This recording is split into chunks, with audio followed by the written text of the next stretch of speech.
pessoal, boa tarde aí mais uma vez, né? A gente vai começar agora a nossa terceira aula, né, de avaliação econômica de projetos. Eu vou passar aqui para outra tela. Como a gente já tinha combinado, esse é o primeiro módulo, né? Os primeiros passos da jornada. Na verdade, hoje é o último módulo, é a última aula deste módulo, tá? Onde eu dei o título da aula de As Planilhas de Trabalho para um EVTE.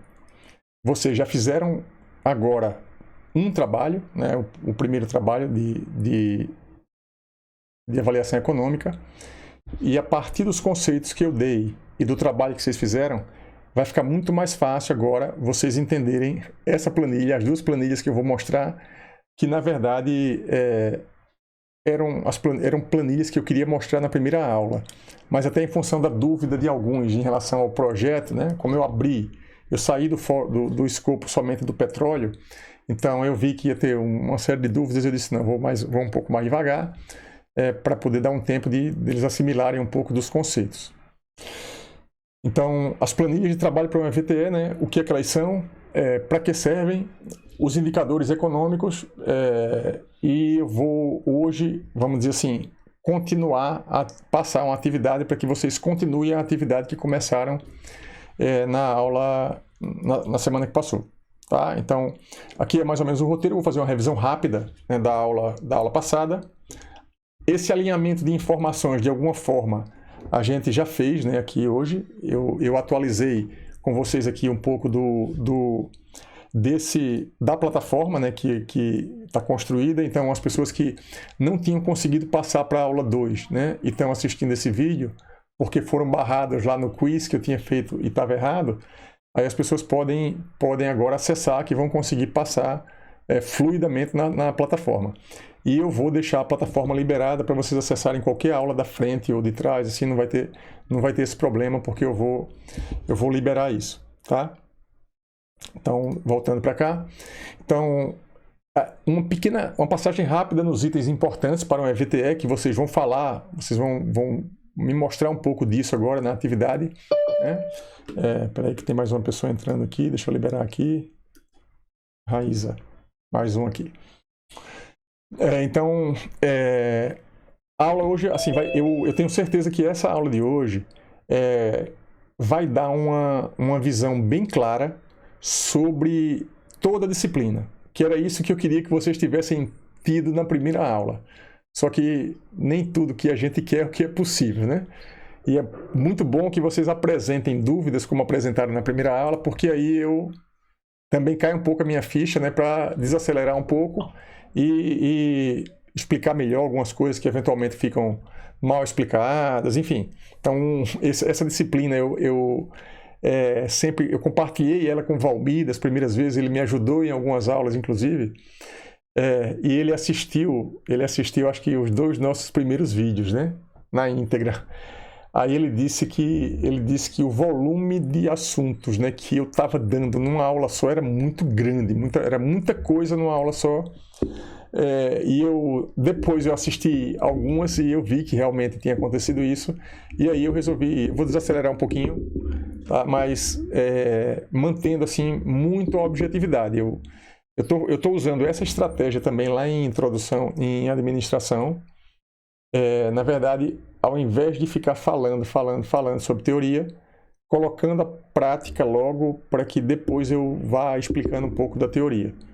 Hoje, por exemplo, lá em administração, a aula que acabou agora há pouco, que vocês podem até ver, que ficou interessante, né? Vocês podem ver depois lá no canal do YouTube, que eu orientei-os a fazer uma matriz de SWOT sem ter dado o assunto matriz de SWOT, análise SWOT. Então, aí eles vão fazer, vão ter uma série de dúvidas, vão ficar, e aí eu detalho um pouquinho mais depois a teoria, mas aí eles acabaram já tendo a prática, né? A prática de alguma coisa, que é isso que eu quero com vocês, assim, uma coisa parecida.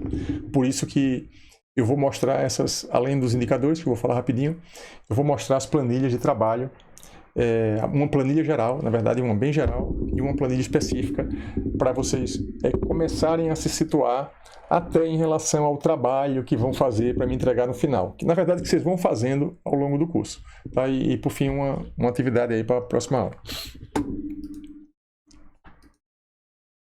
Então, isso aqui é aquela revisão que eu falei na aula passada, né? Então, vocês já entenderam, já agora estudaram já um pouco mais a apostila do Valmir, né? E entendem que antecipar custa e retardar rende, né? E que a gente tem o tempo todo que tomar decisões, né? E decisões são sempre complexas, né?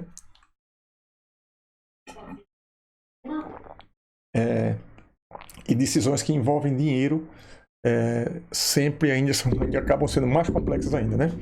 Então, a gente vai sempre ter que tomar. Tem alguém com o microfone aberto? Deixa eu fechar aqui, é o da Raíssa. Só um minuto. Desativei aqui. Pronto. Acho que João Felipe, né? Tá não. Então, esse dilema da troca intertemporal, né, que sempre é a base de tudo aí para a gente seguir, tá? Vou passar aqui bem rápido. A definição de juro e taxa de juros, tá? Duas coisas diferentes, né? Quando a gente fala de taxa, a gente está falando de percentual, na verdade, né? E quando a gente fala de juro, a gente está falando de quantidade, de quantia financeira, né? E, assim, as variáveis fundamentais da economia, como eu falo sempre, dinheiro e tempo. Ao fazer a atividade, vocês, claro que vocês já tinham noção disso, mas ao fazer a atividade, vocês começam a ter um pouco mais de sensibilidade sobre os números, tá? Que isso aqui é uma coisa bem importante aqui na matéria, de praticar, de exercitar sobre as planilhas. Por quê? À medida que você mexe num dado, você começa a sentir o que acontece com a outra informação. Isso não deixa de ser uma análise de sensibilidade, né, feita manualmente. Tá? Então é por isso que eu jogo vocês logo na planilha, para que vocês comecem a adquirir, a fazer essa análise de sensibilidade. A gente vai fazer algumas aqui hoje no final da aula, em cima das planilhas que eu vou mostrar para vocês. Isso aqui todo mundo entendeu, né? Todo e qualquer projeto consome recurso. Pode ser um projeto social que seja, um projeto de uma empresa que seja, um projeto pessoal, todo projeto, né? Não necessariamente vai ter fundo de acionista, vai ter capital de empréstimo, vai ter lucro de acionista, mas todo projeto absorve recurso e também gera recurso, mesmo que esse recurso não seja eminentemente uma quantia financeira. No caso aqui, a gente vai trabalhar nesse tipo de projeto mesmo, esse que está explicitado aí nessa imagem, né? Que envolve empréstimo, que envolve acionista, né? Porque a gente está fazendo análise econômica de projetos de engenharia, tá? Então, no setor de petróleo e gás, isso faz mais sentido ainda, na química também, né? Mas na civil também é importante ter essa noção aí do todo, né? E na ambiental também, porque existem vários projetos de grande porte, né, que são projetos eminentemente ambientais e que tem que passar a decisão se vai ser feito ou não aquele projeto, também passa por uma análise econômica, né? Então, os itens importantes para um EVTE, vocês ao fazer a atividade, vocês já começaram a sentir na pele, na verdade, na atividade, algumas dessas coisas aí, de indicadores, fluxo de caixa, e isso a gente vai consolidar agora na planilha que a gente vai ver hoje. Tá? Esses que são os itens importantes, né? Reforçando, né, os custos de capital, as despesas de capital, que praticamente todo projeto tem. Tá? Um projeto, vou dar um exemplo aqui, um projeto que seja, por exemplo, de empreendedorismo, um projeto de um curso online, né? Por exemplo, para que eu pudesse dar essa aula para vocês, por exemplo, né? Eu tive que, vamos dizer assim, fazer algum investimento em CAPEX. O que é o CAPEX? São as despesas de capital. O que é? Esse computador, a tela que está aqui do lado, o microfone, enfim, tem uma série de coisas que foram investimentos, né? De capital. Vamos imaginar que isso aqui fosse uma escola digital, sei lá. Então, tem que ter um investimento de capital em equipamentos, em prédio, esse tipo de coisa, e depois as despesas, os custos operacionais, né? No caso específico aqui, por exemplo, de uma aula, né? O que seriam custos operacionais do processo? Internet, luz, a hora de trabalho do professor, enfim, tem uma série de coisas que fazem parte do operacional, né? E isso, quando a gente vai quantificar as despesas em uma planilha, a gente leva isso naturalmente em consideração. Acho que eu estou liberando aqui, acho que tem chegando gente, mas eu acho que eu liberei todo mundo. Então, passando um pouco, né? Então, o fluxo de caixa, né? Eu expliquei o fluxo de caixa líquido, que é receita menos despesa. A gente vai ter hoje exemplos claros de fluxo de caixa, tá? Como esse aí, tá? Os exemplos, as planilhas que eu vou mostrar para vocês são planilhas que envolvem diretamente a engenharia de petróleo, mas vocês vão entender, né? E já devem estar percebendo que a aplicabilidade ela é genérica, né? A aplicabilidade é em todo tipo de projeto, basicamente, tá? Evidentemente que um ou outro detalhe, quando aparecer esse um ou outro detalhe que seja específico de um projeto de petróleo que não tenha, por exemplo, num projeto de engenharia civil, por exemplo, eu vou ressaltar os pontos específicos, tá? Mas quando não tem uma coisa específica, tem outra coisa que é uma despesa que aparece, algum item que vai aparecer num projeto de engenharia civil ou num projeto de engenharia química e não vai aparecer no petróleo, tá? Então, um exemplo disso, claramente, por exemplo, é a participação governamental. Por exemplo, qualquer indústria extrativista, né? Como, no caso, Petrobras ou qualquer outra empresa de petróleo, a própria Braskem. Então, são indústrias que têm quando não, uma sociedade, né, formal com o governo, como é o caso da Petrobras, que é uma economia mista, né? No caso, a Braskem não é, mas o caso da Braskem, ela tem também uma série de obrigações, vamos dizer, para com o Estado, tanto do ponto de vista do meio ambiente, quanto de vista de pagamento de royalties, né, por estar extraindo uma matéria-prima de alguma região, né? Então, essas coisas que eu estou falando envolve sempre um custo, né? Vai ter sempre um fluxo de caixa, eu falei isso na aula passada. Esse fluxo de caixa aí é um fluxo de caixa específico do setor do petróleo. Leva mais ou menos 2, 3 anos para ter o primeiro óleo, depois começa a ter óleo, e aí vai se chegando no auge de produção, né? E depois começa a decair com o tempo, porque o poço os poços, a reserva vai se exaurindo, até que em um determinado momento ainda se consegue um aumento um pouco com técnicas de recuperação secundária e aumenta um pouquinho a produção, mas o finalzinho acaba, o tempo de vida econômica acaba acabando e aí entra no descomissionamento, vai ter ainda uma despesa e não vai ter mais nenhum retorno. Isso aí eu acho que todo mundo entendeu já da aula passada. E no caso específico de uma petroquímica, também é uma situação parecida, né? Se envolver uma jazida de alguma coisa que em algum momento ela vá se exaurir, né, que é natural, é um processo natural, vai também ter uma curva parecida com essa. Se for um projeto diferente, o fluxo de caixa vai ter um projeto diferente, vai ter um perfil, uma cara diferente. Então, é uma dica que eu dou para vocês assim, né? Toda vez que vocês se envolverem em algum projeto específico, onde vocês forem chamados para fazer uma avaliação econômica ou coisa do gênero, vocês podem, olhando o passado, outros projetos equivalentes, ter uma ideia em relação ao perfil da curva de um fluxo de caixa, tá? Se alguém quiser fazer até para exercitar isso, eu não vou cobrar isso, né? Mas se alguém quiser fazer isso, é interessante. Você, por exemplo, você pode pegar, por exemplo, a sua conta corrente, tá? A sua conta corrente, e fazer um fluxo de caixa desse diário. Tá? Então, você vai ter aí 30 dias, né? Vai ter aí um tempo que entra recurso, um tempo que sai, vai ter um tempo que só sai, né? E se você olhar para o fluxo de caixa de uma conta corrente, por exemplo, né, durante vários meses, vocês vão perceber que existe um padrão, tá? E identificação de padrões é uma coisa assim muito importante. Eu não vou falar sobre isso agora, mas essa identificação desses padrões, elas são muito importantes para as análises que a gente vai fazer até hoje ainda nessa aula em relação às planilhas que eu vou apresentar para vocês, tá? Então, o comportamento de curvas, né, como o fluxo de caixa, ele é muito importante quando a gente vai fazer uma simulação numérica, como eu vou fazer aqui hoje para vocês usando a planilha Excel, tá? Então, acho que ficou claro, né? Então a dica, vamos dizer assim, master, que vocês têm que ficar com isso na cabeça é: toda vez que eu for envolvido num projeto para fazer avaliação econômica, eu preciso me inteirar do perfil das curvas, do fluxo de caixa e de outros perfis que vão ser importantes para as simulações que a gente pode fazer no futuro, as projeções que a gente tem que fazer nessa disciplina, né? Quando a gente está fazendo um EVTE, tá?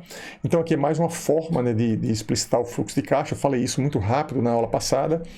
Então tem aqui o tempo de retorno do investimento. Você faz uma curva, você identifica na curva o tempo de retorno do investimento. E aí o que eu falei e vou reforçar, né? A gente vai hoje trabalhar, eu vou explorar muito isso de vocês até o final nos trabalhos. Já vou pedir hoje, no trabalho que eu vou deixar hoje para vocês fazerem, eu já vou pedir que vocês, por exemplo, se alguém da turma, a partir de hoje, se sentir com habilidade de usar um Data Studio, um Power BI, um Excel um pouco mais avançado, quiser fazer alguma programação do que eu vou estar mostrando para vocês aqui hoje em Python, pega essas planilhas que eu vou mostrar para vocês e se vira nos 30 para fazer alguma coisa interessante em outra plataforma, tá? Eu não vou, né? Claro que eu vou definir aqui um padrão mínimo, assim, eu vou ter que dar notas para vocês, né? Em relação às atividades específicas que cada um vai fazer, mas como eu acredito que boa parte da turma tem sempre alguém que quer mais, que quer um pouco mais, né? Eu preciso também apostar, né, que essas pessoas que querem mais vão fazer também alguma coisa diferente, tá?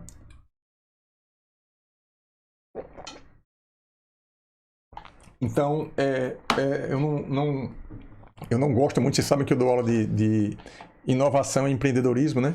Então, eu não gosto muito de deixar muito fixa, vamos dizer assim, todas as atividades. Evidentemente que mais para o primeiro ano, segundo ano, em algumas coisas eu fazia isso, mas principalmente quando chega do meio para o final do curso, eu acho que vocês podem e têm toda a condição de explorar outras coisas, outros conhecimentos que eventualmente até vocês tenham e eu não tenho, tá? Por exemplo, eu estou fazendo um curso de Data Studio agora, Power BI, não sei nada, tá? Mas pelo Data Studio eu já imagino o que é que possa ser. Se alguém aqui quiser usar e fazer algum trabalho, alguma coisa, pegar essas planilhas, colocar em Power BI, tá ok, façam, me mostrem, avisa antes, ó, tô fazendo nisso, professor, tá ok, manda o link, eu dou uma olhada. Vamos tentar fazer coisa diferente, e trazer para a aula.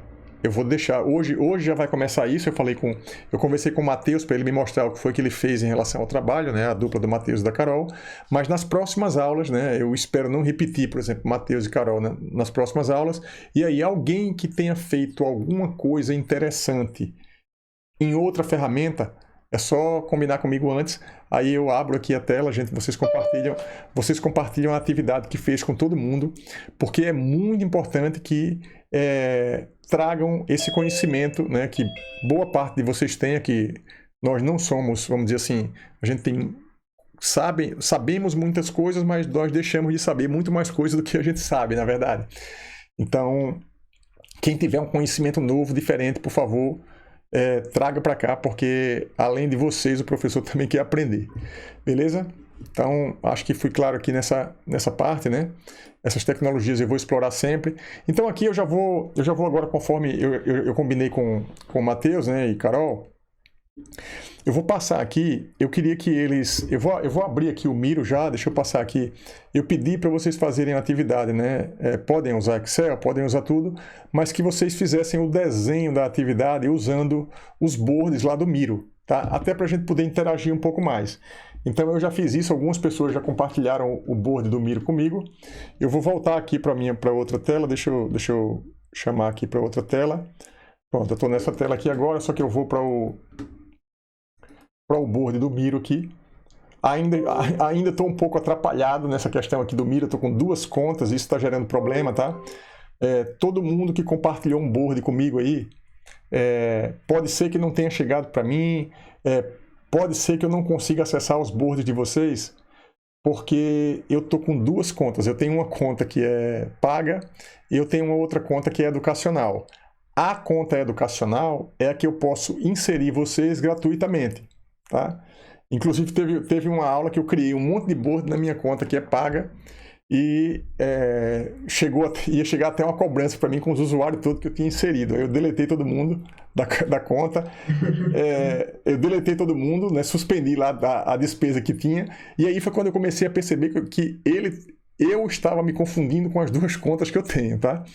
Então, essa conta aqui, por exemplo, é a conta que eu tenho educacional. Então, todos os boards que estão aqui compartilhados comigo, eles são boards da minha conta educacional. Eu posso passar boards de uma conta para outra, eu posso.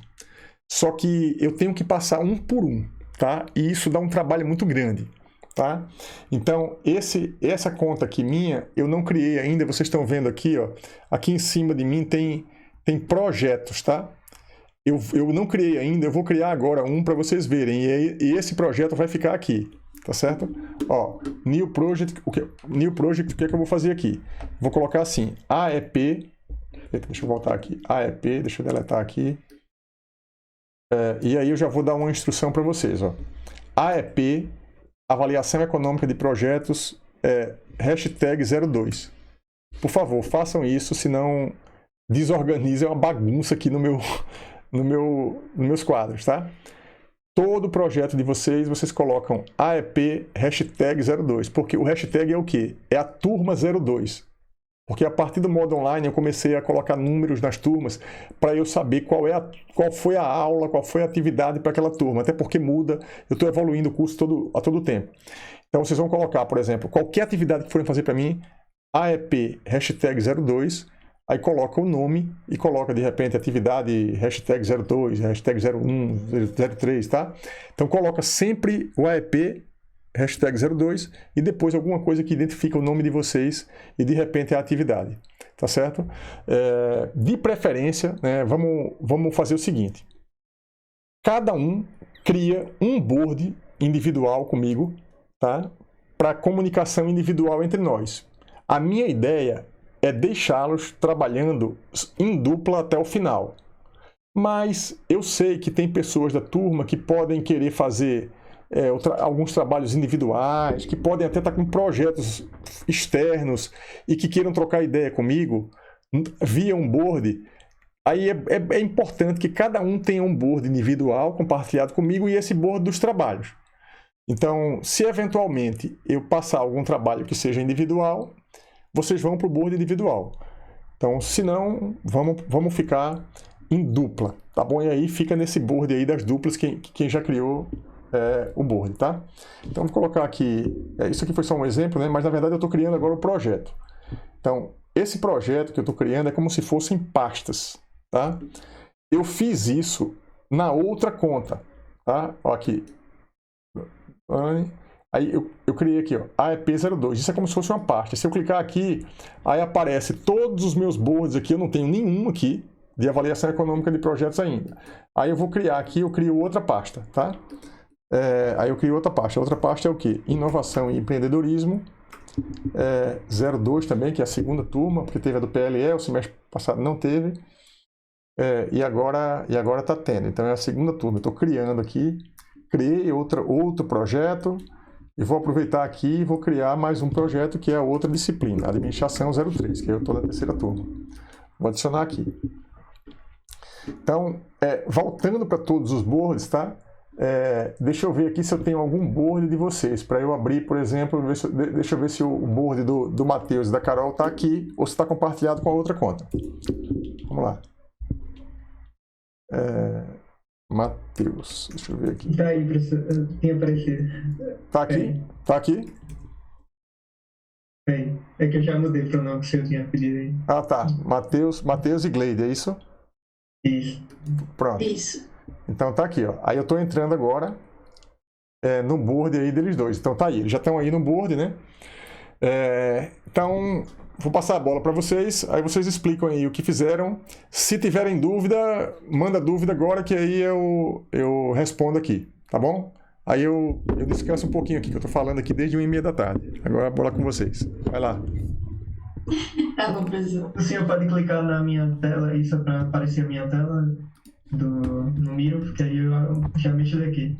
Espera aí, deixa eu ver o que é que você quer que eu faça aqui, porque as operações aqui não são simples não, deixa eu ver aqui. Essa tela que está aqui atrás é a que está carregando, é sua tela, tá? Sim, tá. Então tá todo mundo vendo a sua tela. Se você e a Gleide mexerem aí, a gente vai estar vendo aqui. Vocês podem inserir, podem dar zoom, podem fazer o que vocês quiserem. Deu zoom aí, eu dei zoom aqui. Sim, mas aí o que é que eu vou fazer? Eu vou clicar aqui em você aqui, ó. Se eu clicar, Isso, era isso que eu... era isso que eu queria que eu fizesse, né? Era. Deixa eu clicar aqui em você aqui. Eu não fui para sua tela ainda, né? É porque tá carregando aqui ainda. Deixa carregar que tá meio lento aqui o processo, ó. É porque é normal, vocês colocaram muitas imagens, aí eu acho que fica um pouco mais lento, como tá agora, tá? Agora deixa eu clicar aqui. Eu poderia também, vocês poderiam compartilhar a tela de vocês. Só que se fizer isso, vai complicar, eu acho que vai complicar um pouco aqui o OBS para mim. A gente pode tentar. Você vamos tentar, deixa eu ver aqui se eu consigo agora. Rapaz, pra vocês perder a gravação do senhor. É melhor esperar, pessoal, pra não perder a gravação. Não, mas a gravação, normalmente a gravação eu edito, eu tiro coisas, entendeu? Não tem problema não. Errar faz parte. É bom que o pessoal veja. Assim, e isso é normal dos cursos online, inclusive que eu fiz muitos cursos pagos, entendeu? E eles erram e voltam, não tem problema, porque se você ficar no perfeccionismo, você não termina nada nunca, viu? E é até bom, por exemplo, quando você erra, às vezes é bom você deixar lá, porque outra pessoa vai lá e vê que errou, entendeu? E vê como acertou. Então, eu não tô... deixa eu ver aqui se eu... eu estava tentando clicar aqui no lugar errado. Agora, pronto. Deu certo, né? Matheus, deu certo aí? Deu. Tá aparecendo. Pronto, vamos lá. Se quiserem que eu mexa aqui em alguma coisa, eu mexo. Podem tocar. Eu vou fechar aqui meu microfone para não atrapalhar. Tá, já.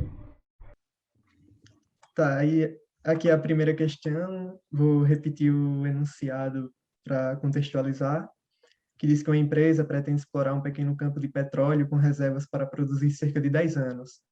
Aí aqui tem a descrição dos anos e quantos milhões de barris ela conseguiu produzir. Aí aqui estão listados os custos. Aí custo de perfuração, custo de equipamento, o custo de produção e aqui no final, como o professor tinha explicado na aula passada, o valor residual dos equipamentos, que é quando a operação terminar, os equipamentos vão ser vendidos e aí vai gerar uma receita para a empresa. E aqui tem as questões, que primeiro ele pergunta qual o custo médio, qual o preço de venda do barril, que faria a receita superar em 15% o custo de explorar, e depois duas questões teóricas, que são os riscos dessa decisão e o que falta para complementar esse problema. Aí a gente separou em custo fixo, o custo de perfuração e o custo de equipamento, e aqui eu já coloquei o valor residual dos equipamentos, que também é fixo, e como ele vai ser um ganho, eu coloquei um sinal negativo aqui, e fiz o saldo, para já fazer, eu poderia considerar isso já na questão final, já para calcular o preço de venda, ou aqui no início, eu preferi colocar aqui no início. E esse custo de produção é um custo variável, que é $20 por barril. Aí aqui eu fiz uma tabela, apesar da questão pedir, eu acho que no total, eu fiz uma tabela por ano para a gente ver a evolução do custo médio. Então aqui eu organizei dos 10 anos e a quantidade de barris. Aí o custo fixo por ano, eu peguei aquele custo total e dividi por 10 anos, né? Então é o mesmo, já que é fixo. E já o custo variável foi por... cada ano teve um diferente, porque cada ano teve uma produção de barril diferente. E aqui eu somei e deu o custo total por ano, que é o custo total é o custo fixo mais o custo variável. E, por fim, o custo médio é a divisão do custo total pela quantidade produzida, que no caso é a quantidade de barris que foram produzidos. E aqui a gente vê a evolução, e o interessante é que a gente vê que teve uma diminuição aqui, e quanto menor a quantidade produzida, maior é o custo médio por ano. Por exemplo, nesse último ano aqui, deu $81,62, e aqui mais para cima, quando tinha uma quantidade de barris maior produzida, o preço era bem menor, o custo médio. E para responder a questão, um resumo da questão era isso: o custo total que ele tinha pedido, o custo, a produção de barris, e o custo médio dos 10 anos, né, que foram distribuídos aqui. Por ano foram esses daqui. E aí a Excelente. gente fez Excelente, Matheus. Deixa eu fazer alguns comentários para você continuar, tá? Então, pessoal, aquilo que eu falei um pouco antes de passar a bola para o Matheus, em relação ao perfil de curvas, como a gente vai trabalhar com análise estatística, por exemplo, o perfil de cada uma dessas curvas aí, por exemplo, produção de barris, custo médio, custo variável por ano. Esses perfis, eles podem, em geral, eles são correspondentes a algumas funções matemáticas que tenham uma determinada forma. E como a gente vai trabalhar com simulação estatística e vai trabalhar com aproximações, a gente vai utilizar muitas vezes uma curva x, y, z para poder fazer uma estimativa o mais razoável possível, tá certo? Então eu queria deixar isso aí bem claro, é isso aí mesmo, isso que o Matheus fez aí, né? Essa questão. Pode seguir, Matheus, pode seguir. Assim, o outro detalhe, né, é que no caso específico, vocês percebem claramente que tem, no caso do petróleo, tem o dólar envolvido, quando varia o dólar muito em algum período, e se isso demorar muito, muito alto, isso vai ter um impacto no VPL do projeto, vai ter um impacto grande em tudo. Se for um crescimento pontual ali, não vai significar tanto para tantos anos. Mas se a coisa for persistindo, de repente inviabiliza um grande projeto de petróleo ou de petroquímica.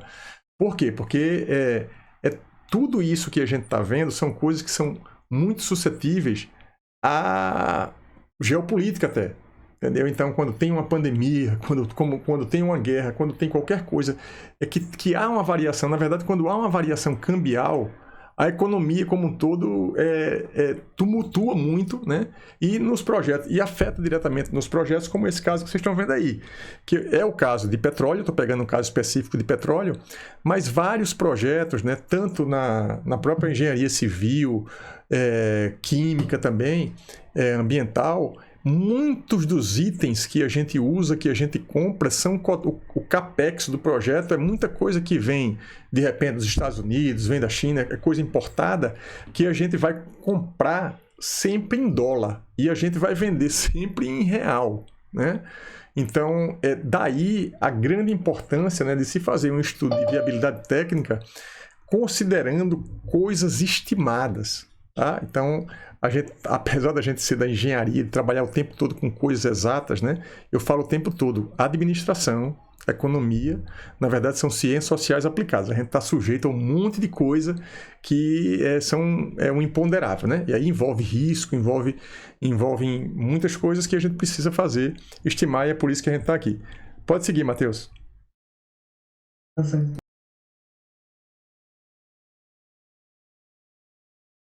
Funciona. E eu acho que foi muito grande. Pronto, aqui é só para... A questão pedia para calcular que a receita superasse 15%. Aí eu só estou explicando essa conta aqui, que foi essa equação que eu utilizei. O número de barris versus o preço de venda tem que ser o custo total vezes 1 mais 0,15 para superar em 15%. Uhum. E aí superou, e aí o preço foi esse daqui, 27,89. O preço de custo era $20, né? Então, o preço de venda para esse objetivo é de $27,89. E agora eu vou passar a bola para a Carol, e ela vai explicar essas duas questões teóricas aqui, a questão 3 e 4. Maravilha. Vai, abaixa o teu, para não precisar mudar o... Muda. Tá certo. Tu tá abaixando? Abaixa a tela aí, por favor. para o professor não ter que mudar. Tá acompanhando não aí? Não, o meu não. Ah, tá, peraí. Agora tá, pronto. Eu citei alguns dos riscos, né? Pode ser até que tenha bem mais riscos, né, nessa exploração, mas uma delas, de cara, seria a produção ser inferior ao esperado, né? Porque aqui foi estimado essa produção, não sei como foi feita essa estimativa, se teve análise histórica, mas, bom, ele fez a estimativa, o produtor. Então, se a produção for inferior ao que está sendo esperado, né? Que é um risco, né, que todo projeto pode ter, ele vai ter essa penalidade. Outro fator seria ter problemas operacionais no momento da exploração, que também, apesar de você tomar todos os cuidados, fazer ensaios, testes, simulações, ter problemas operacionais é um risco que todo dia na exploração do petróleo a produção pode sofrer, né? E isso pode ocasionar tanto a perda do poço por completo, se não, pelo menos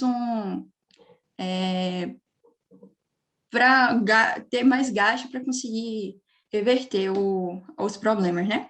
Outro fator que não dá para controlar aí seria os acidentes naturais, que, sei lá, pode acontecer alguma coisa de forma natural que também não tem como o homem controlar, né? E outro fator que até que o senhor citou seria com relação ao preço do petróleo, que depende totalmente de como está a economia, o mercado. Então, pode ser que o preço do petróleo tenha uma variação e não consiga vender o barril do petróleo pelo preço que foi sugerido lá, que a gente calculou, e assim a gente não consiga ter um ganho de 15% que foi estipulado lá. Aí, Matheus, coloca um pouquinho para o lado para falar da maior aderência dos cálculos. Os cálculos econômicos, faltou até um William ali. Bom, uma primeira possibilidade para ter a maior aderência seria avaliar os dados históricos para o preço do barril de petróleo. Como falei, né, o preço do barril do petróleo que a gente estipulou foi para ter aquele ganho de 15% em relação aos gastos, né? Sendo que, por exemplo, talvez, né, se for fazer a análise histórica do preço do barril do petróleo no mercado, pode ser que esteja acima ou abaixo daquele valor, então seria interessante fazer uma estimativa, uma análise histórica, né, de quanto foi que estava tendo o barril do petróleo e tentar fazer uma previsão de quanto seria o preço quando a gente for, digamos, quando o produtor, né, for fazer a venda. Outro fator seria as despesas de manutenção, que pode ser crescente. Por exemplo, lá nos gastos que foram fornecidos, eu não sei se tinha lá com a parte dos equipamentos, eu não sei se ali já estava sendo considerado os gastos com o equipamento, com a manutenção, né? Eu não sei se foi só aquisição ou também já estava sendo considerada a manutenção. Caso não tenha sido considerada a manutenção, eu já diria, ó, tem que considerar a manutenção. E também, se tiver considerar a manutenção, considerar que essa manutenção pode ser crescente, porque os equipamentos vão estar lá funcionando por 10 anos, né? Então, eles vão estar mais gastos, vão ficar mais gastos ao longo dos anos, e pode ser que a manutenção dele vá aumentando por conta disso, sem falar também do mercado, né? A manutenção pode ser mais cara ao longo dos anos. Outro fator poderia ser também ser considerado a variação do valor do dinheiro no tempo, né? Que com o passar do tempo, o valor do dinheiro vai sofrendo essa variação. Outro fator seria a consideração das taxas governamentais. Eu não sei se também foram consideradas as taxas lá no valor total, né? Porque foi dado os valores mais abrangentes, digamos assim. Mas seria considerar essas taxas, assim como foi falado também. O setor do petróleo tem a influência das taxas do governo, que pode também sofrer variação ao longo dos anos. E também, por fim, os custos com descomissionamento, que seria justamente com a retirada dos materiais, o fechamento do poço, e que também tem um elevado gasto, né, no final da produção. Assim, são alguns fatores, né, que poderiam ser considerados a mais. Ótimo, ótimo, excelente, excelente. Pronto, acho que dá para ir para a segunda questão, né? Isso dá, deixa eu só fazer aqui Pronto. pequenos comentários. Centraliza um pouco mais a tela aqui para mim, Matheus, você que está no controle, né? Assim, só alguns pontos, assim, ficaram excelentes foram excelentes as suas observações, tá? Eu vou deixar aqui já uma atividade para vocês fazerem, né? Para começarem a sentir isso, vocês vão fazer uma pesquisa, tá? No Google. A gente não vai fazer isso agora, porque tem uma sequência lógica que a aula a gente precisa concluir, mas vocês vão procurar até a próxima aula e podem colocar até um link aí nos boards, tá? De locais aonde você consegue extrair o valor do preço histórico do petróleo. Tem várias plataformas. Então, eu conheço algumas dessas plataformas, eu vou, numa aula específica, eu vou mostrar algumas dessas plataformas, dados, inclusive, atualizados dinamicamente, né, algumas delas, né? Então, fica como um trabalho para vocês pegarem esse preço, tá? No caso, realmente, isso impacta muito, e no caso, por exemplo, da indústria petroquímica, eu sei que tem pessoas de engenharia química aqui, então, qualquer projeto envolve coisas semelhantes, né? Que envolve, não é o preço do barril, mas é o preço de outro item, de soda cáustica, né? De cloro-soda, enfim, de vários itens outros que afetam, por exemplo, o desempenho, vamos dizer assim, a performance financeira da empresa, tá? Excelente a questão dos comentários que você fez aí, Carol, em relação às despesas de manutenção. Por quê, pessoal? Porque essa atividade foi uma atividade que o Valmir passou lá em Introdução à Economia e as coisas estão postas do ponto de vista, assim, um tanto genéricos. E veja só, é muito importante a visão de engenheiro de vocês, essa visão que a Carol teve, dizer, olha, tem coisas aqui no enunciado que a gente não sei como é que foi calculado, tá? Tem alguma coisa que, vamos dizer, se foi omitida, eu não tenho informação. Então, quando saber disso, ter essa consciência de que não tem informação, que precisa ir buscar, que precisa ir atrás, é parte do processo de avaliação econômica de um projeto, tá? Porque em nenhum projeto da vida real vocês vão receber todos os dados rápidos, fáceis, não vai ter. Inclusive, vocês não têm os dados exatos das coisas. E tem uma série de coisas que vocês vão ter que fazer uma aproximação, muitas vezes um chute mesmo, com base na história, com base na sensibilidade do engenheiro, com base em consultas. Então, esse tipo de comentário foi muito relevante, né? Porque é um trabalho de engenharia que vocês estão fazendo aqui, vamos dizer assim, comigo, né? Então, a gente está analisando não somente a parte econômica, mas o projeto em si de engenharia, né?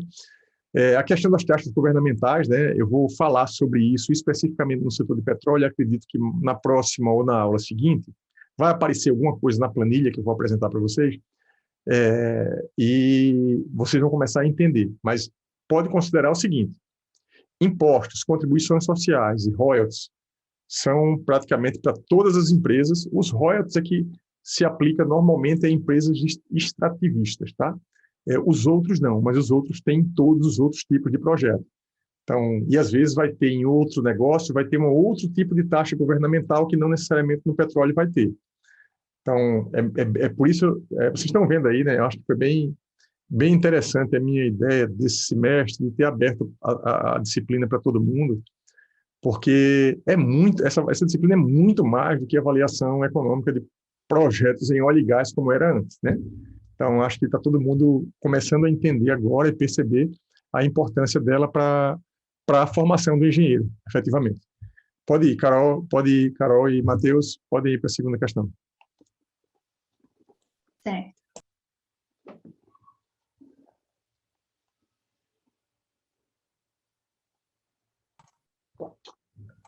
Vou ler o enunciado dessa segunda, que aqui ele diz que o Distrito de Irrigação Nilo Coelho, localizado no município de Petrolina, iniciou suas operações em 1984 e hoje é o maior e mais exitoso exemplo de irrigação no Nordeste brasileiro. Aí ele diz aqui a informação dos hectares irrigados, que são 23 mil, destacando as culturas, milho, manga, uva e goiaba. Aí aqui eles que no ano de 2015 foram distribuídos esse número aqui de vazão para irrigação das fazendas, aí com as águas oriundas do Rio São Francisco. E agora ele lista as despesas para o ano de 2014, para a gente fazer uma análise.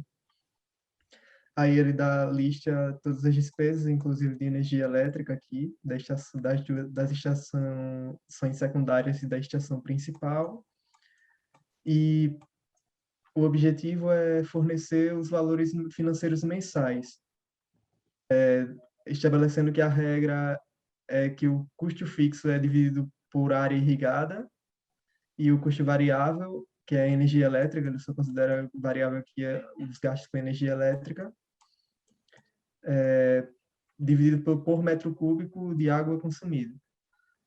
E aí ele dá um exemplo no final para a gente calcular. O irrigante tem 190 hectares e consome em um mês 170 mil metros cúbicos. Aí ele quer saber quanto vai pagar mensalmente ao distrito. Aí aqui eu listei os dados, que é o volume de água em metros cúbicos e a área em hectares. Aqui está a descrição dos custos fixos, com pessoal, investimento. Aí já fiz, ele dá a divisão, dá o custo por ano, né, que é para um ano, e aí eu fiz a divisão por 12 para dar o mês. E também dividi por hectare, porque no enunciado ele afirma que esses custos fixos serão cobrados por hectare. E aqui é o custo variável, que é da energia elétrica, da estação principal e das estações secundárias, que aí é o custo por ano e o custo total por mês, e agora dividido por metro cúbico, como está no enunciado. E aqui está o exemplo. Carol, quer explicar o exemplo? Pronto, deixa eu falar. Certo.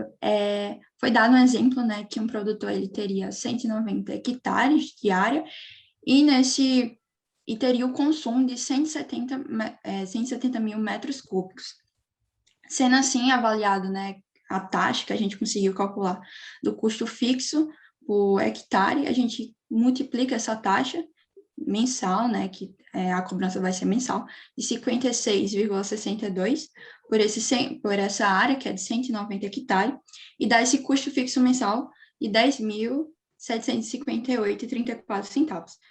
E fazendo a mesma coisa para ter esse custo variável, que é em cima do consumo de água, que ele utilizou para a irrigação, que foi de 170 mil, o que ele consumiu, e vai ser multiplicado por essa taxa mensal cobrada por metro cúbico, que foi esse de 0,004165.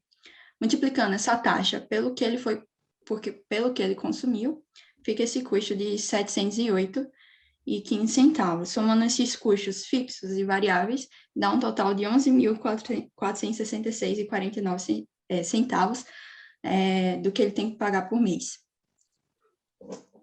Pronto. Então, maravilha, beleza. Obrigado, Matheus e Carol. Eu vou, assim, em relação... sobe um pouquinho nessa planilha que está aqui em cima, só para fazer uns comentários aqui. Ó. Vocês percebam que, apesar de ser um problema de engenharia diferente, né, envolve... A gente está vendo aí também... pode subir um pouco, Matheus? Deixa eu ver se eu consigo.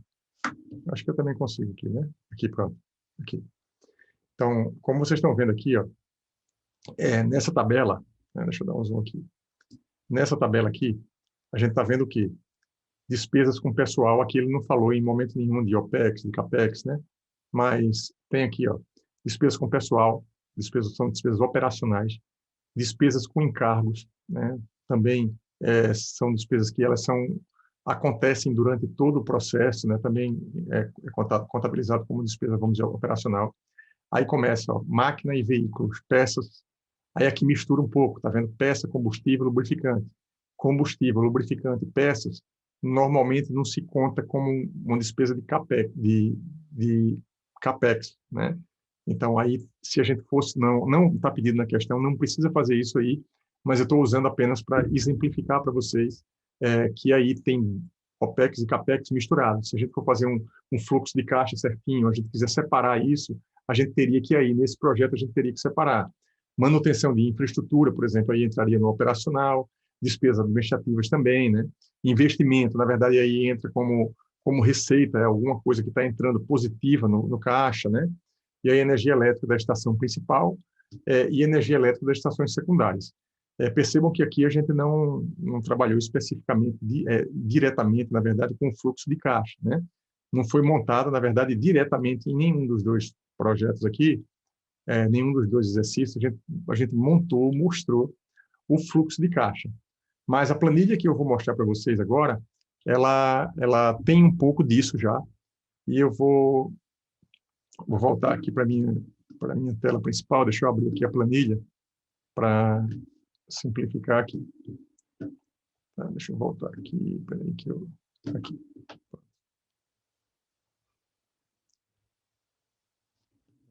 Aqui. Tem alguma... Pronto. Isso. Então, deixa eu ver aqui.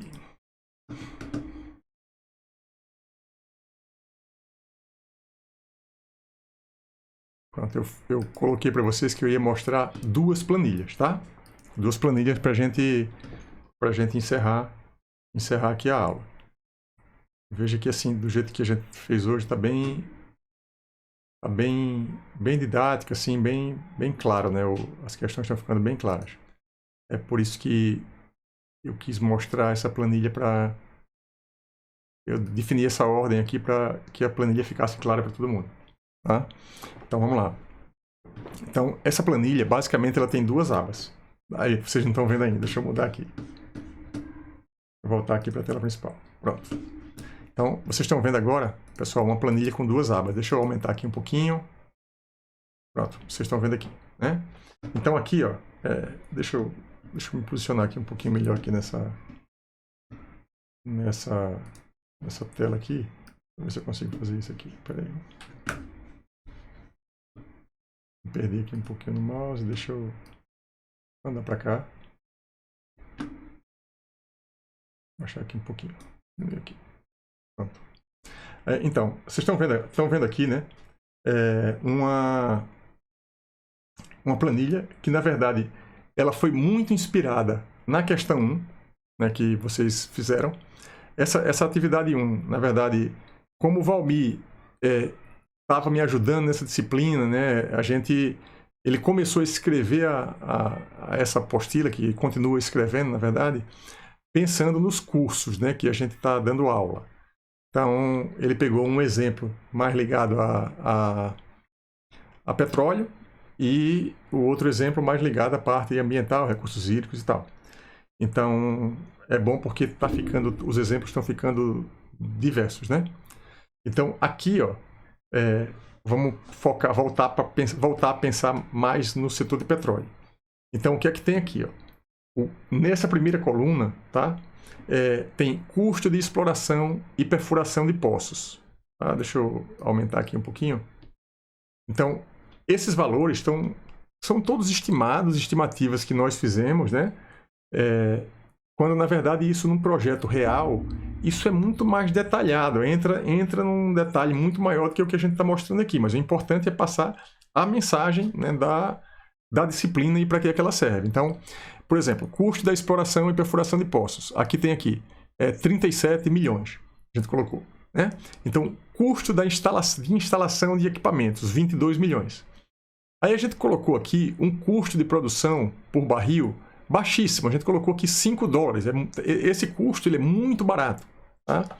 Então, existe, eu não vou mostrar aqui nessa aula de hoje, mas na aula seguinte eu vou mostrar algumas tabelas, alguns números, vocês vão pegar, lembra que vocês vão pegar o preço do barril histórico, né? E eu vou mostrar alguns dados que impactam diretamente em qualquer VTE. Então, eu vou mostrar em qualquer VTE do setor de petróleo.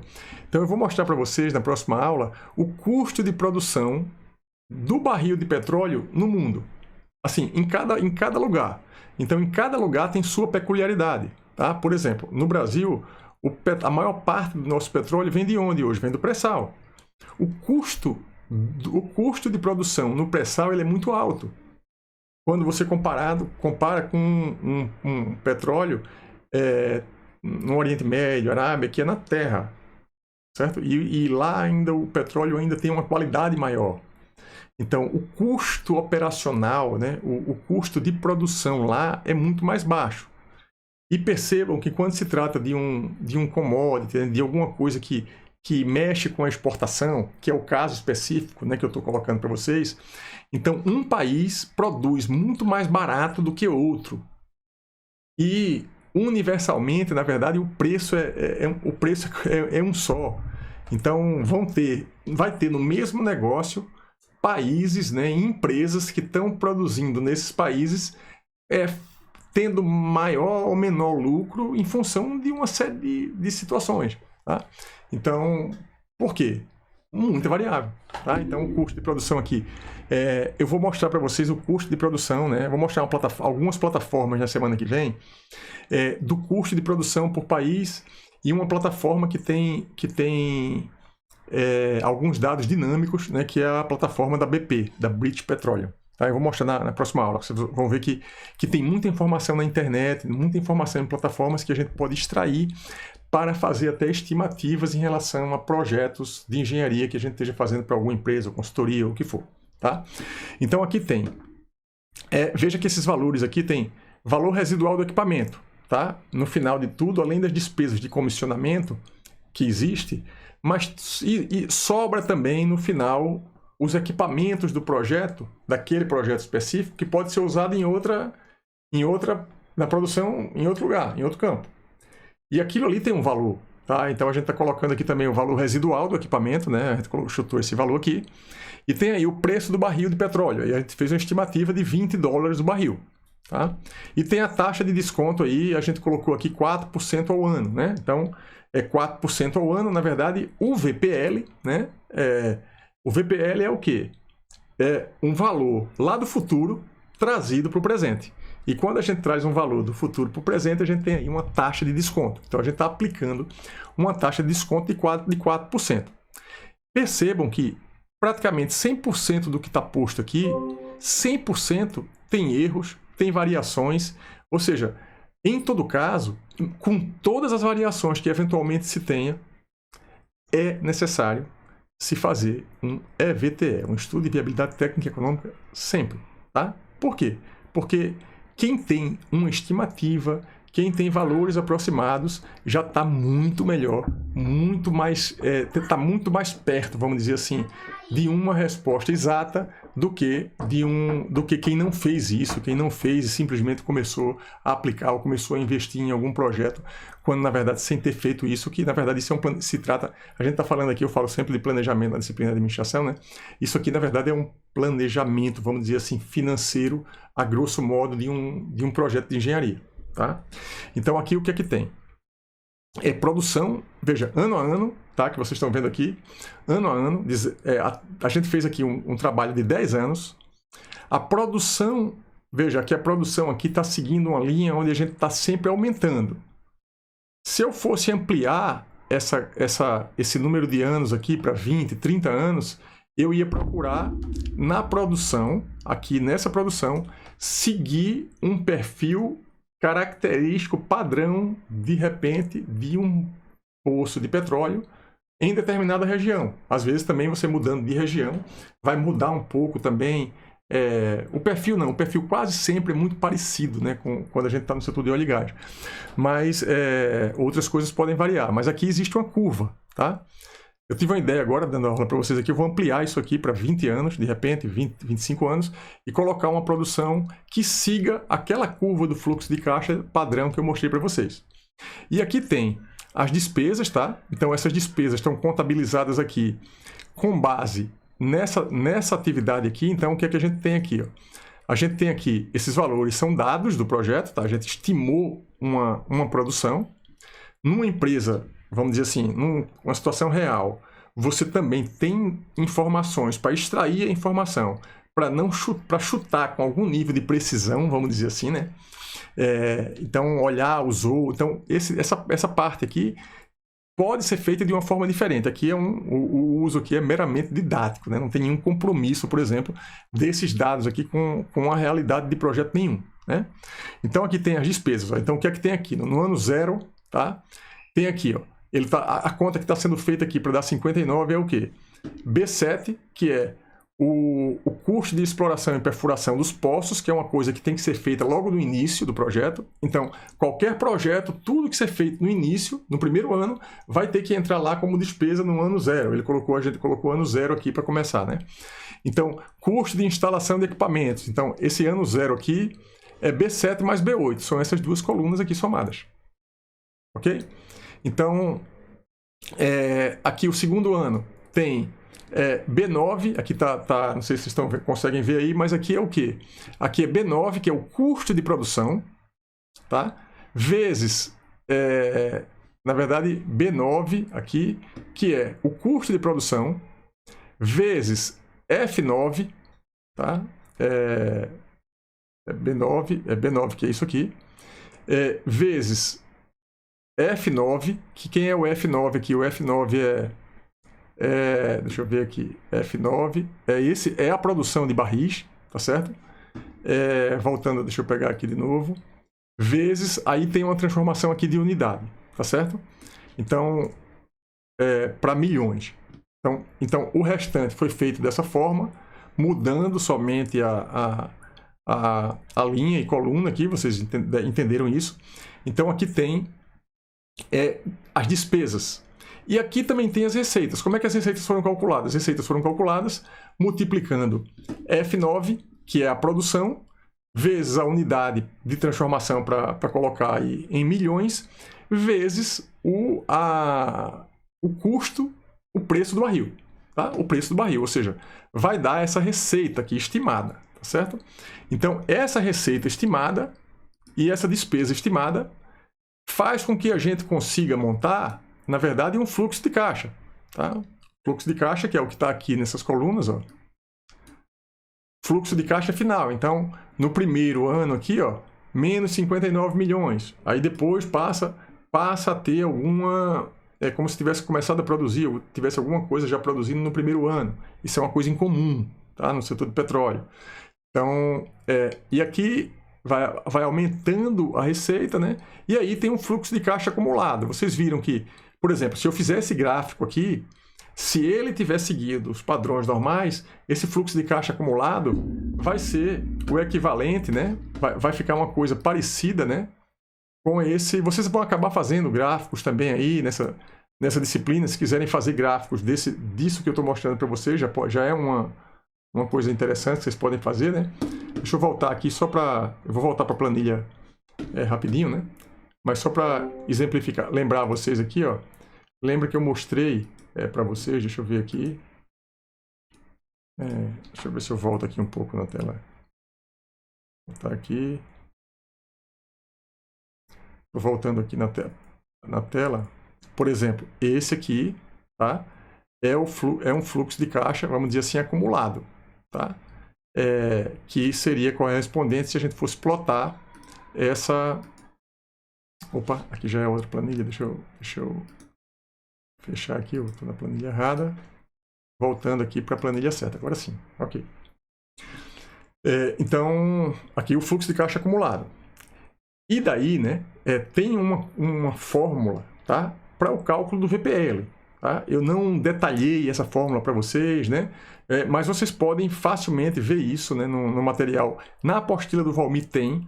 Vocês podem olhar lá como que essa fórmula é montada. Tá? Mas eu preferi vir logo para a aplicação e depois eu vou, em outras aulas, eu vou fazer a explicação assim, dessa fórmula. Tá? Então, tem aqui uma ilustração, né, para mostrar aqui a composição dessa fórmula, e a gente aplicou, né, aqui, ó, essa fórmula aqui, o próprio Excel tem, tá? Vocês estão vendo aqui, tem VPL, tá? VPL. Então, vocês vão aprender a calcular, vamos dizer assim, manualmente, usando essa fórmula, podem fazer esse exercício, né? Aqui o que eu estou falando é que é possível fazer, não estou pedindo para vocês fazerem como trabalho, tá? Na hora que for para fazer, eu vou avisar. Mas aqui tem uma fórmula, o Excel tem uma fórmula VPL, aí tem aqui os argumentos da função, tá? Que no caso aqui, B12, você tem que passar a taxa de desconto, tá certo? E você passa, na verdade, aqui o fluxo de caixa, tá? Ele está fazendo aqui, ó, I8 a I18, que é essa parte que está aqui vermelha aqui em cima de mim aqui, tá? Então, você fazendo isso, você calcula automaticamente o VPL para esse fluxo de caixa que está aqui, certo? E aqui tem o TIR também, a taxa interna de retorno. Tudo isso são indicadores econômicos que eu vou falar para vocês em outras aulas com mais detalhe, mas eu já estou mostrando, é como se eu tivesse de fato aquela primeira aula. Lembra aquela primeira aula que eu falei que eu ia começar pelo fim? Né? Então eu estou começando pelo fim, por uma aplicação, e depois eu vou cair aí nas fórmulas, no TIR, né? Eu só tinha falado até aqui do TMA na aula passada e algumas fórmulas específicas, mas eu quis logo dar esse exemplo para vocês aqui. Vocês estão vendo que nesse projeto, por exemplo, o TIR aqui, a taxa interna de retorno é de 56%. Evidentemente que não existe um projeto que tenha uma taxa de retorno de 56%, mas a gente está colocando números aqui, está fazendo suposições, tá? E um outro indicador também é o payback, é o tempo de retorno, tá? Então está aqui o ano 2, em que mês se daria o tempo de o retorno desse projeto. Então aqui seria 4,5 meses. Também foi uma fórmula calculada aqui, vamos dizer assim. Aí a gente calculou essa fórmula aqui manualmente, né? Então tem aí o payback, quantos meses, quantos dias, né, que levaria para ter o retorno desse projeto com as características que estão aqui, tá? Antes de passar para a outra planilha, né, na verdade ainda tem uma aba dessa planilha para eu passar para outra. A outra eu vou colocar mais como informação só no final da aula, porque o importante aqui na aula de hoje é essa planilha aqui.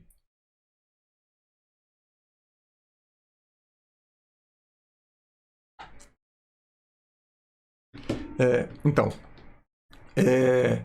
vê só, eu vou fazer uma alteração aqui, por exemplo, custo de produção. O custo de produção no Brasil não é esse. Eu não estou a par exatamente do custo de produção hoje no pré-sal, mas eu imagino que seja alguma coisa próxima de $13. Tá? Eu coloquei 13. Percebam que quando eu aumento o custo de produção, olha o que acontece com o VPL e olha o que acontece com a taxa interna de retorno. Ou seja, custo de produção, eu vou colocar aqui, custo de produção $50. Aí vocês prestem atenção aqui no que vai acontecer, né? Deixa eu ver se eu acho que não consigo aumentar aqui muito aqui, consigo dar zoom aqui mais. Mas vocês vão ver aqui, ó, tá marcando aqui em cima VPL 290 milhões, né? E TIR 35%. Então eu vou botar aqui, ó, 50. Aí o que acontece? Já ficou um VPL negativo, tá certo? E uma taxa interna de retorno, na verdade, de menos 18%. Calculado automático aqui nessa planilha. Por quê? Porque a gente aumentou muito o custo de produção. Tá? Eu vou aqui, vou deixar o custo de produção assim. Como a gente está brincando aqui com os dados, né? Vamos colocar aqui o preço do barril $100, tá certo? Então veja, assim, em tese, né? Em tese, se o barril chegar a $100, claro, para esses números que estão aqui, que são números assim fake, não são números reais, né? Então, para esse número a gente teria um VPL positivo e uma taxa interna de retorno também muito alta aqui, tá certo? Acho que e o payback aqui, ó, ele não sei se está, acho que não tá, esse payback não está automático. Eu tenho que fazer isso aqui ficar automático ainda. Tem que anotar isso aqui para não esquecer, tá? Então o payback não foi calculado automático. Então eu posso mexer com as variáveis aqui, né? Então a partir do momento que a gente cria uma planilha onde a gente possa fazer essas atualizações, a gente cria um processo, vamos dizer assim, muito mais fácil de analisar um projeto, tá? E aí, antes de passar para outra aba, eu vou colocar aqui para vocês, por exemplo, a importância do Data Studio e do Power BI no processo. Imaginem que a gente monte um dashboard no Data Studio ou no Power BI e que esses dashboards consumam dados dinâmicos que estão vindo de alguma fonte de dado. Tá? Vamos supor que a gente consiga, de repente, de alguma plataforma que esteja sendo alimentada com dados, por exemplo, a plataforma da ANP, Agência Nacional de Petróleo, onde a gente consiga, no nosso dashboard, alimentar esse dashboard automaticamente de alguma fonte de dado aberta que está aí espalhada. Ou seja, se alguém alterar o dado, altera o meu gráfico. Num Data Studio ou no Power BI. É assim que as coisas funcionam. Por isso que está sendo tão usado, né, a ferramenta Data Studio, Power BI, porque você consegue montar dashboards não somente para avaliação econômica de projetos, eu estou pegando uma aplicação, que é a avaliação econômica de projetos, mas quem trabalha com marketing digital hoje e venda de alguma coisa na internet, assiste num dashboard o caixa dele acontecendo, em tempo real. Tá? Pessoas que estão acessando uma determinada rede social, pessoas que estão comprando alguma coisa. Então, isso tudo fica automatizado a partir de um dashboard, num Data Studio, no Power BI ou em outra ferramenta qualquer de BI. Tá? Então, a gente poderia construir, né, um processo onde a gente tivesse uma plataforma dessa e extraísse dados de alguma fonte. Isso pode ser até um tema interessante para um trabalho de pesquisa aí de vocês, né? Ou de um trabalho de conclusão de curso, né? Ou um trabalho de iniciação científica, de construir alguma coisa nesse sentido. É muito útil, né? Evidentemente, eu estou colocando aqui a questão sempre dando como exemplo o petróleo, é natural, pela minha formação e também pela origem da disciplina, mas as ideias que eu estou dando podem ser utilizadas para outras disciplinas, para outros projetos. Beleza, pessoal? Antes de eu passar para outra aba aqui, alguém quer fazer alguma pergunta, alguma dúvida, algum comentário, alguma coisa sobre a aula, enfim? Podem abrir o microfone, podem falar. Não, professor. Tudo sob controle? Obrigada. Tudo claro, tudo entendido?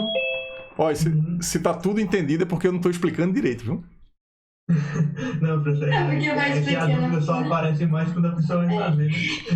Perfeitamente. Aparentemente eu estou entendendo.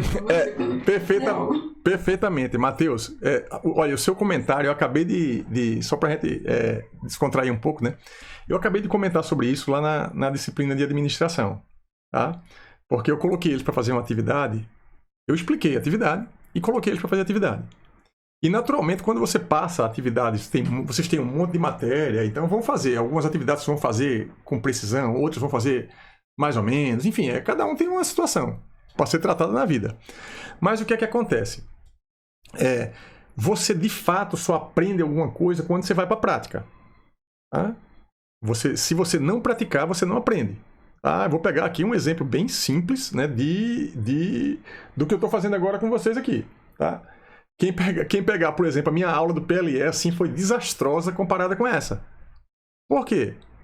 Eu fiz curso para aprender a dar uma aula online e pratiquei. Aí a gente assiste o curso assim, entende, acha que é fácil e na hora que vai fazer não é tão simples, né? Evidentemente que o caso, isso que eu estou mostrando aqui, essa tabela, vocês vão pegar, vocês vão ter acesso a essa tabela, vão ter acesso às outras, mas nada é mais importante do que a mão na massa. Tá? Não adianta, assim, vocês podem pegar os melhores professores do mundo dando aula para vocês, assim, pegar a teoria, entenderam tudo, que massa. Não praticou, aprendizado muito aquém do que quem de fato vai para a prática.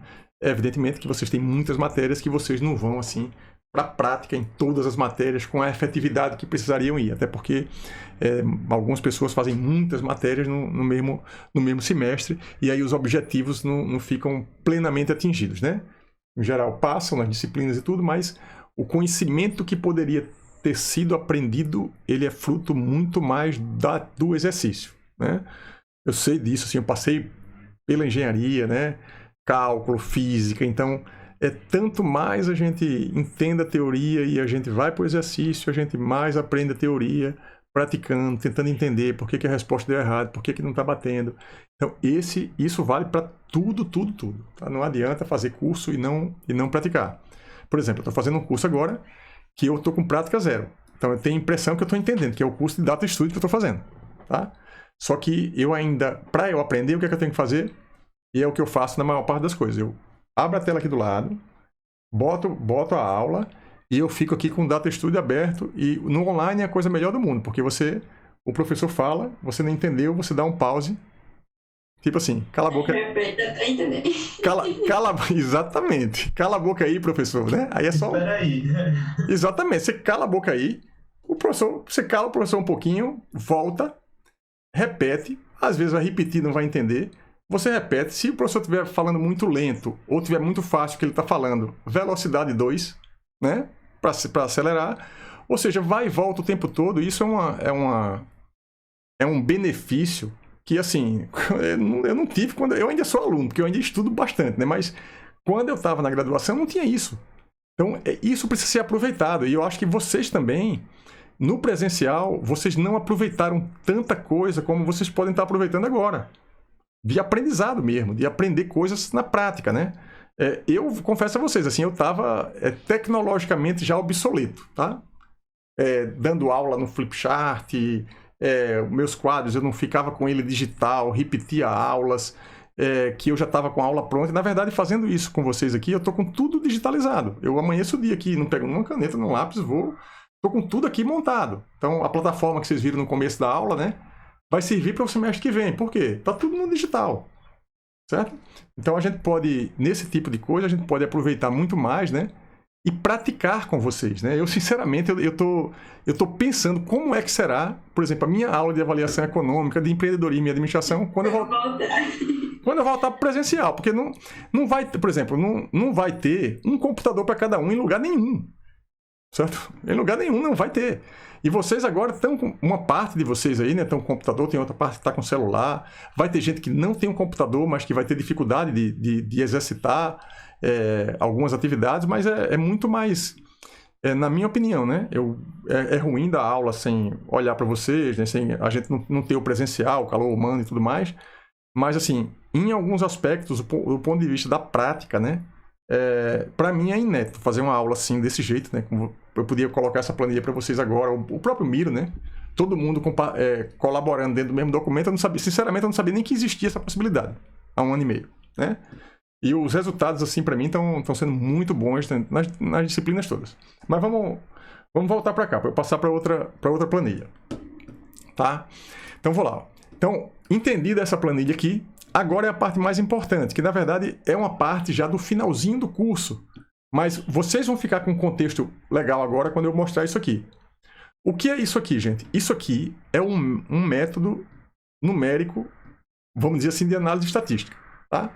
Que é o método de Monte Carlo, que eu vou explicar assim bem genericamente para vocês agora, e mais adiante eu detalho ele mais um pouquinho.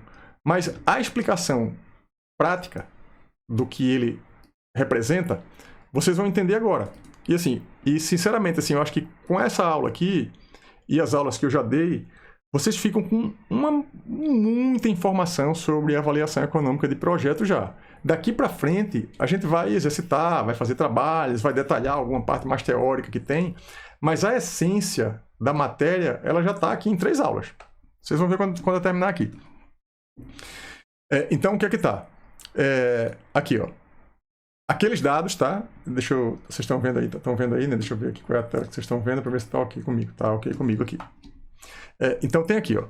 Custo de exploração, deixa eu ir para a planilha, deixa eu tirar essa tela aqui da frente para... Eita, não é isso que eu quero não, eu quero minimizar. Não. Deixa eu tirar essa tela daqui, não, deixa ela aqui, pronto. Vocês veem o meu mouse, né? Veio o mouse aqui, tá bom. Então aqui tem, ó, custo de exploração e perfuração de poços, aí eu peguei aquele valor da outra tabela, tá? O valor dessa tabela aqui veio para essa, tá? Custo de instalação de equipamentos também veio de lá. E aí a parte mais importante. As 3 variáveis mais sensíveis de um conjunto de variáveis que impactam no resultado, a gente seleciona. Pode selecionar, inclusive, mais de 3. Mas aqui a gente selecionou 3. E a gente colocou assim, ó, custo de produção, dólar por barril. Varia, aqui a gente fez a tabela assim, varia entre 4, o mínimo, e 20, o máximo. Veja que tem eu escolhi as variáveis e eu determinei uma faixa, valor mínimo, valor máximo, para cada uma delas. Isso foi feito para o custo de produção, foi feito para o preço do barril, e foi feito para a produção. A própria produção, que é uma coisa variável, né? Aqueles itens lá que a Carol falou quando ela fez a questão, quando ela apresentou para a gente a questão 1 aqui do exercício, a gente também estabeleceu um valor mínimo. Aí estabelece como esse valor mínimo e o máximo? O preço mínimo e o máximo do barril. com base em identificação de padrão, praticamente. Olha o passado, pega os dados que tem e aí procura, né, otimizar, na verdade, e utilizar sempre os dados o mais preciso possível. Porque isso vai nos levar para um estudo de viabilidade técnica e econômica de projetos mais preciso possível. Tá? Algum vai ser exato? Não. 0 vai ser exato. Porque muitas variações, muitas variáveis, mas se faz uma estimativa. Né? E aí o que é que ocorre? Quando a gente define isso, tá? Observe que essa primeira coluna aqui é o número do caso. Então aqui tem caso 1, 2, 3, 4, 5. Eu estou selecionando aqui. Ó. Quantos casos tem aqui? Sei lá, acho que tem 1000 casos, tá? Como foi feito automaticamente no Excel, né? Então, 1000 casos. E aí, o que é que você estabelece? Aqui tem custo de produção, preço do barril e produção. Ou seja, esses 3 caras aqui, colocados nessas 3 colunas e aplicado, tá? Aí tem aqui, ó, uma função do Excel, aleatório, entre os 2 valores que a gente tinha estimado. Tá aqui, ó, aleatório entre 4 e 20. Faço isso para todas essas colunas que estão aqui, ó. Cadê? Deixa eu dar um enter aqui. Pronto. Todas essas aqui. Esses valores, como é que eles são obtidos? Uma função que me atribui valores aleatórios. Do mesmo jeito que eu tenho aqui uma função, eu estou usando uma função que atribui valores aleatórios. Se eu tiver alguma variável que obedeça a um determinado padrão, alguma forma específica, a gente vai aplicar uma função do Excel que emule, né, que simule, que dê para a gente a variação típica daquela variável e assim você já otimizou um pouco mais a sua análise econômica de projeto. Tá? E aqui o preço do barril também, ó, variando, né, aqui a produção variando e aqui as despesas também. Tá? Então tem aqui as despesas, aí as despesas estão colocadas aqui, produção variando, e as despesas são as despesas que foram trazidas daquela coluna. Né? Sempre. E aqui a gente foi usando os valores fixos. Tá? Os valores são fixos? Não. Mas a gente usou. É uma simplificação do processo. Tá? Aí aqui as receitas, ó, estimadas, né? Veja, a partir, se eu estou mudando o custo de produção e preço do barril e a produção, eu tinha mudado só para um, você já tinha visto a variação. Esse tipo de coisa que eu tinha feito com vocês, mudando o dado e olhando ali, é o que se dá o nome de análise de sensibilidade. Só que ninguém faz uma análise de sensibilidade, faz na prática no dia a dia. Faz para um caso, faz para 2, faz para 3, está se fazendo uma análise de sensibilidade. Só que quando a gente vai para o computador, aí a gente está fazendo uma análise numérica de sensibilidade e aí a tendência, né, é a gente conseguir explorar, né, e ser muito mais assertivo, vamos dizer assim, na estimativa que a gente está fazendo. Então aqui tem receitas, aí aqui tem o fluxo de caixa total, tá? Veja que, lembra que eu falei na aula passada, não existe estudo de avaliação econômica de projetos sem o fluxo de caixa. É a primeira coisa. Pessoal, tem qualquer problema de avaliação econômica, fluxo de caixa. É o gráfico principal que a gente tem que fazer, porque é dele que se extrai tudo. Tá? Todos os indicadores, tudo que a gente calcula vai ser do fluxo de caixa. Tá? Alguns valores, inclusive, são manipulações dos gráficos que a gente pode fazer do fluxo de caixa. Mas isso fica para a próxima aula, senão fica muita coisa. Tá? Aí aqui tem o quê? Ó? Aí aqui tem a média, fluxo de caixa total. Já foi aplicado aqui, vamos dizer assim, o método de Monte Carlo, tá certo? E para essa simulação que eu fiz aqui, a média é essa aqui, o desvio padrão é esse aqui, eu tenho 180 valores negativos para VPL negativos e uma probabilidade de prejuízo de 2%. Tá? Para esses valores que estão aqui. E aqui eu tenho um gráfico, né? Um gráfico, a nuvem de pontos aqui, que estão relacionadas às estimativas que a gente fez usando essa tabela aqui. Tá certo? Então, se eu variar aqui, ó, vamos lá. Vou variar aqui o preço do barril, vou mudar aqui de 15, vou mudar aqui, vou botar o mínimo, vou botar 30, e o máximo eu vou colocar 100. Observem que a tabela tudo foi mudado automaticamente, né? A tabela toda. aí vocês observam, né? Não sei se tem algum erro aqui na tabela, eu acho que não. Mas aqui ele está dando, não está dando nenhum valor negativo, tá? Veja, nenhum valor negativo.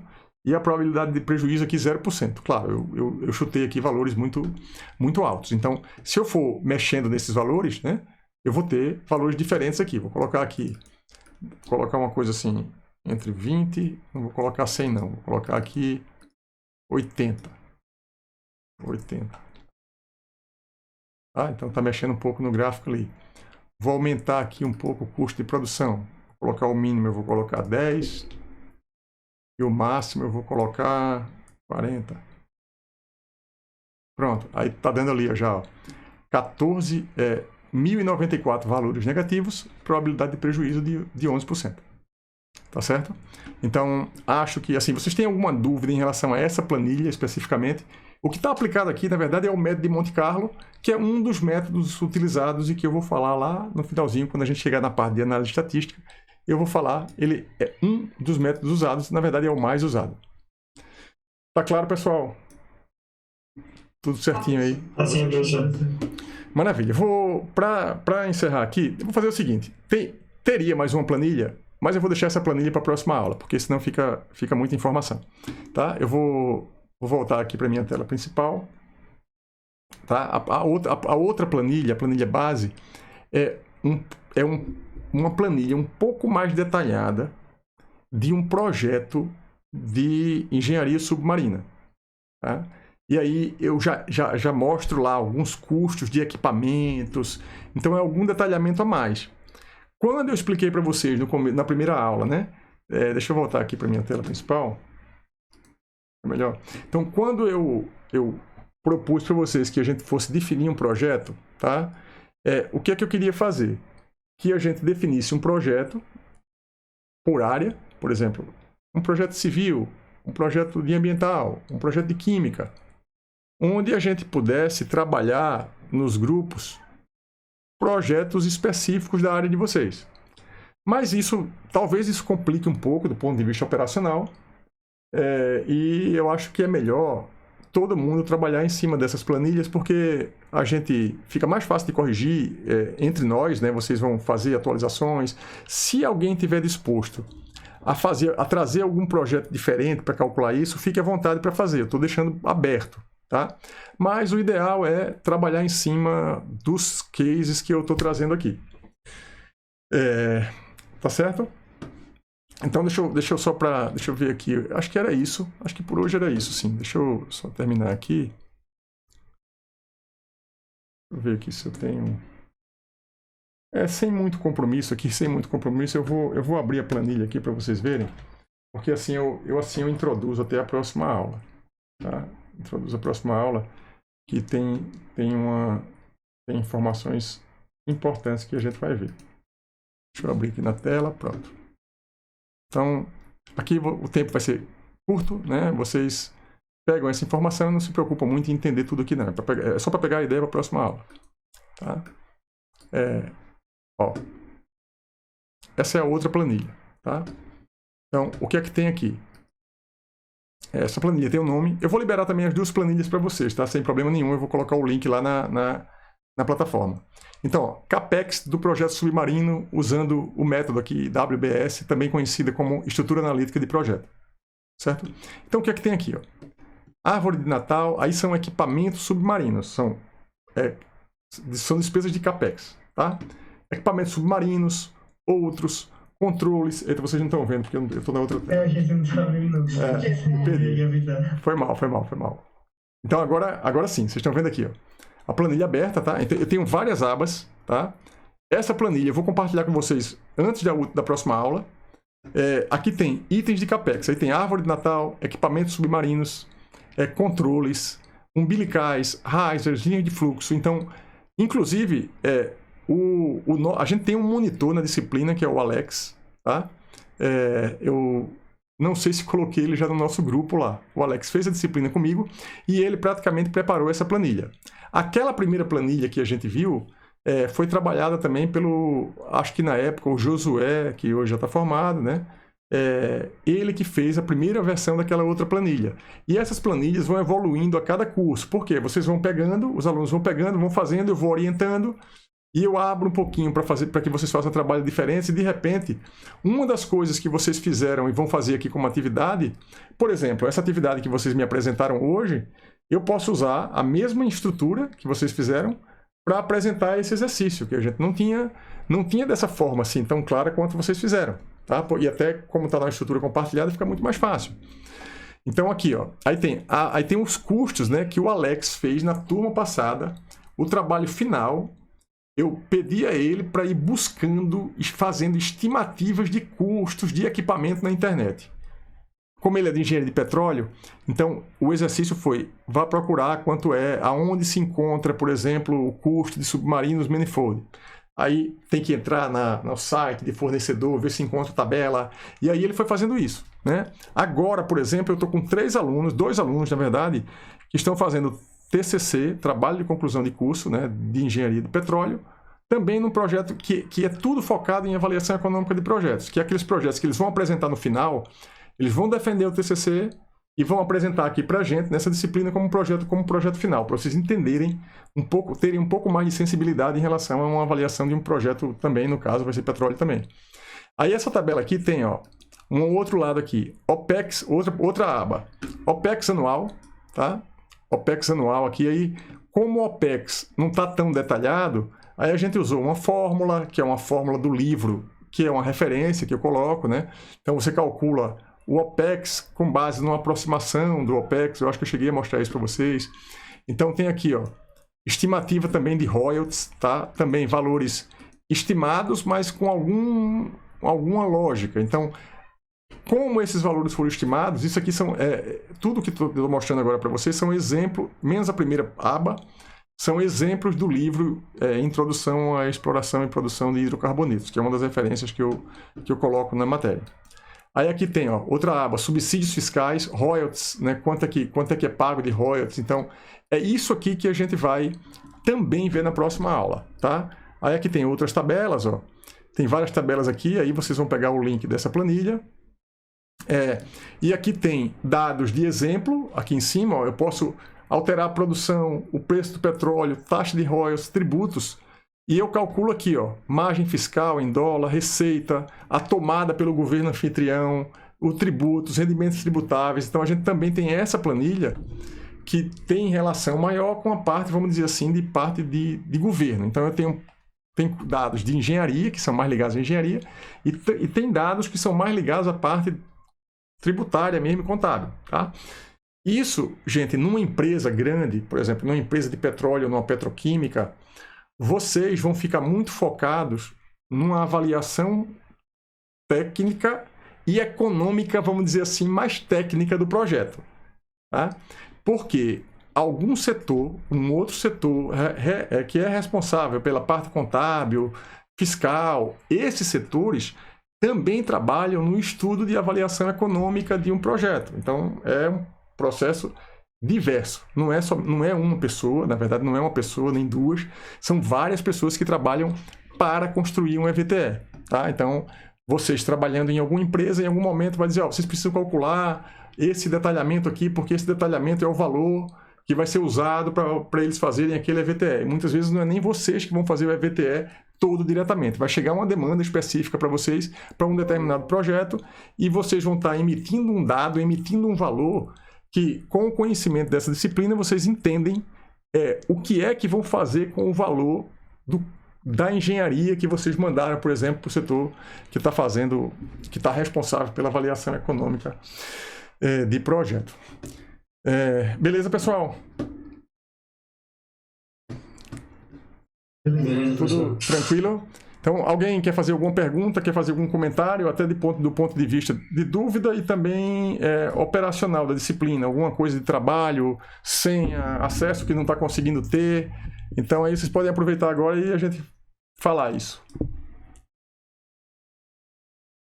Alguma coisa, não? O acesso, eu acho que o senhor já liberou aquele quiz que não existia e eu acho que vai ficar tranquilo pra gente. Isso. Aí, se tiver alguma bronca, a gente manda no WhatsApp. Maravilha. Beleza. Então, é isso, pessoal. Valeu, boa noite a todos e até a semana que vem.